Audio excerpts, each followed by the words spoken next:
आणि अजित पवारांच्या पार्थिवावर अंत्यसंस्कार होताच राष्ट्रवादी काँग्रेसच्या राजकारणात मोठ्या राजकीय घडामोडी घडू लागल्यात।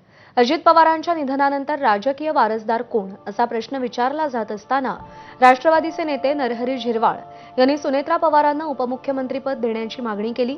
हीच अजित पवारांना श्रद्धांजली असेल असं मत त्यांनी व्यक्त केलं। या संदर्भात झिरवाळ लवकरच वरिष्ठ नेत्यांसोबत चर्चा करणार आहेत। झिरवाळांच्या या विधानानंतर राज्याच्या राजकारणात आणि राष्ट्रवादी काँग्रेसमध्ये राजकीय वारसदारावरून हालचालींना वेग येण्याची चिन्ह दिसतात।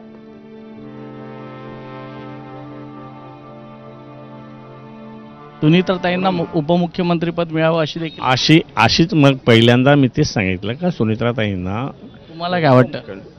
करावं, एक दादांना एक श्रद्धांजली होईल, दादांचा वारसा पुढे चालू राहील, पवार कुटुंबाचा वारसा चालू राहील। दादांचा पुढचा वारसा कोण चालवणार या संदर्भात सध्या चर्चा चालू आहे।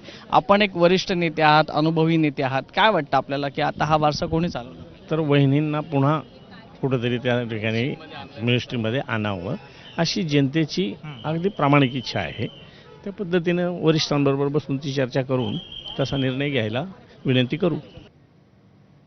ऐनवेळी दादांनी कारऐवजी विमानानं बारामती गाठण्याचा निर्णय घेतला। एबीपी माझा